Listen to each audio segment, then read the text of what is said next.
channel. So today I am here with the Princess Bride book tag. This tag was created by Samantha at Novels and Nonsense. I have left the link to her video in the description, so definitely check that out. In her video, she basically tagged anybody that wanted to do it, and I am definitely one of those people that wants to do this tag because I'm trying to get more people to read the book as well as watch the movie because they're both awesome.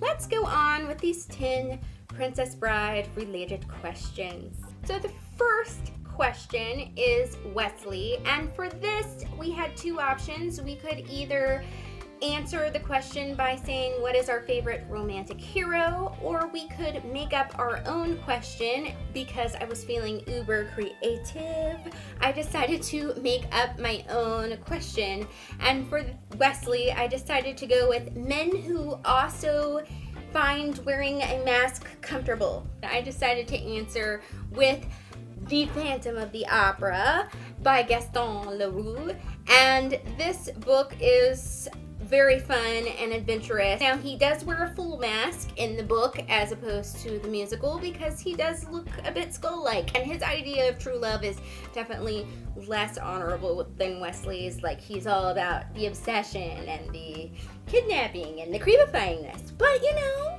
mask, they share that in common. We have Princess Buttercup, and for this we are supposed to name our favorite rags to riches story. Now, I was super tempted to go with Jane Eyre, but I feel like I talk about Jane Eyre in every tag video and I need to like break it up. So I decided to go with North and South by Elizabeth Gaskell. I don't know how much in rags, you know, Margaret is at the beginning of North and South, but she's definitely a great deal poorer at the beginning of North and South than she is at the end of the book. I did really enjoy that novel, and also I love, like super obsessed with, the Benny series. Next we have The Dread Pirate Roberts, and for this we have to name a book with pirates in it, and this can be a book that you've read or a book that you want to read. I decided to have a little bit of both, but they are all sort of tied in. I have read Peter and the Starcatchers, which is the first book in a series which explores how Peter Pan kind of became Peter Pan, and I really enjoy this book, and I really would like to read the rest of the series. However, I am holding off on reading the rest of the series because I want to actually read Peter Pan. Both of them have pirates because you got Captain Hook and his piratey minions and all that fun stuff. Next we have Prince Humperdinck, and for this we have to name a villain that we either love to hate or a villain that is funny. I have picked, of course, two things for this. First one, I wasn't sure if he's really considered a full-on villain, but I do love to hate Heathcliff from Wuthering Heights because I deplore people, fictional or otherwise, who have this thing in their mind that because they are miserable that they need to make everyone else in their lives feel miserable. And Heathcliff is definitely that type of dude.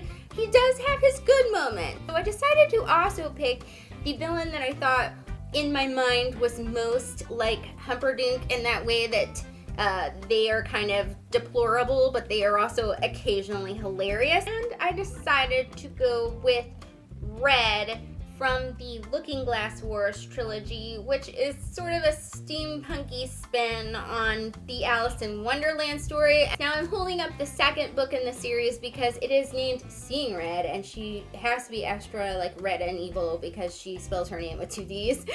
But then you could see her fabulousness, but she is totally funny in her evil. She has all these great witty quips that she spews out, and then her minions are pretty darn funny as well. Number 5 is ROUS's, aka Rodents of Unusual Size, and for this we are supposed to pick the best fantastical monster, and I decided to go with good old Smaug from The Hobbit. Actually, he's not that good. He's quite evil, but he's really cool and dragony in his evil. Next we have As You Wish. Pick a sweet romance.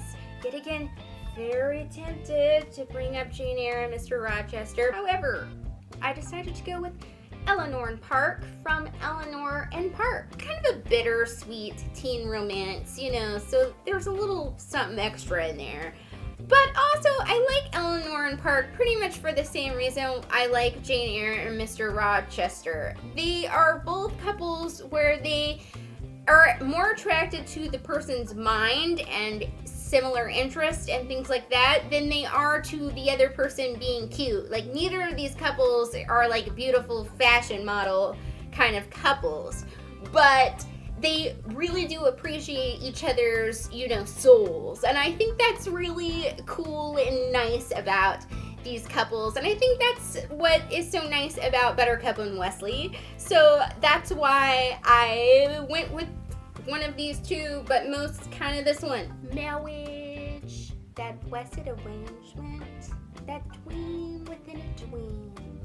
Okay, I'm a cornball. For marriage, we are supposed to pick a couple that we ship and a couple that we do not ship.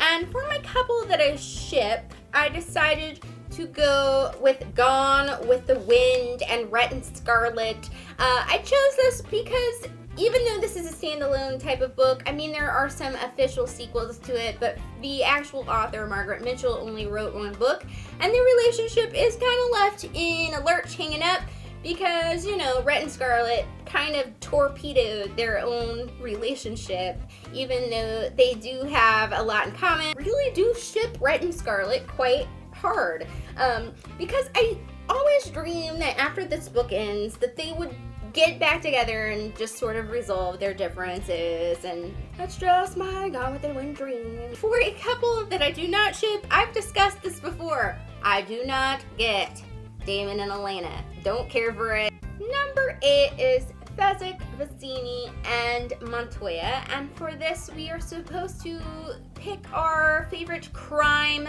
group. I had a hard time with this because really, when I thought about it, my favorite crime group is the Serenity Crew from Firefly.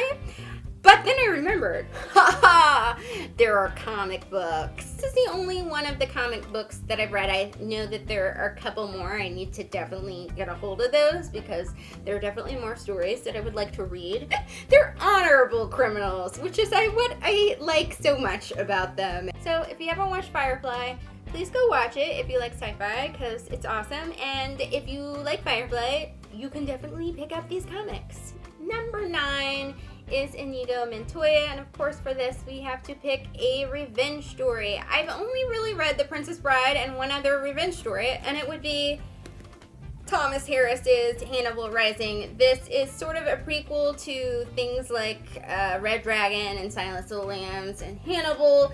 And it is basically Hannibal Lecter, and he is seeking revenge against the men that killed his sister in this really heinous way.